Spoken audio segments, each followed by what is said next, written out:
আসসালামু আলাইকুম সবাইকে। কেমন আছেন সবাই? আশা করছি সবাই অনেক বেশি ভালো আছেন। কক্সবাজার যাওয়ার কথাটা হয়েছিল আগের দিনই। আসলে আমার হাজবেন্ডের অফিস হতে তারা ট্যুরে যাচ্ছিল। আমরা গেলে আমাদের খরচটা কিন্তু এক্সট্রা আমাদেরই বহন করতে হবে। তাই তেমন একটা আগ্রহ আমি দেখাইনি। কাজেই 10 তারিখ মানে পরের দিন সকালে আমি প্রতিদিনের মতোই ভোরে বাচ্চাদের ঘুম থেকে উঠালাম। আমরা নামাজ কালেমা পড়ে বাচ্চারা চলে গেল পড়ার টেবিলে, আর আমি চলে গেলাম রান্নাঘরে। গিয়েই আটা মেখে রুটি করতে শুরু করলাম। বাই দ্য ওয়ে, রুটি করতে আমার তেমন একটা ভালো লাগে না। আসলে এটা আমার কাছে বিরক্তিকর কাজগুলোর মধ্যে একটা।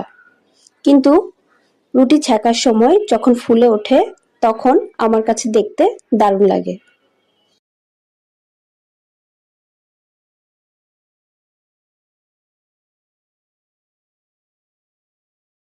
এরপর ডিম পোচ আর তরকারির ঝোল দিয়ে আমরা নাস্তা সেরে নিলাম।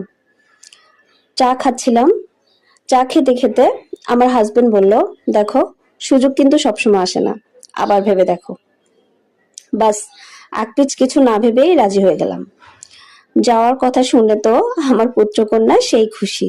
স্কুল মাদ্রাসা ভুলে তারা চলে গেল রেডি হওয়ার জন্য। এদিকে আমিও রেডি হয়ে গেলাম এই গাউনটি পরে। ওদিকে আমার হাজবেন্ড ব্যাগও প্যাক করে ফেললো। ঘন্টা খানেকের মধ্যে আমরা বের হয়ে গেলাম। এই যে আমরা বাস স্ট্যান্ডে চলে এসেছি।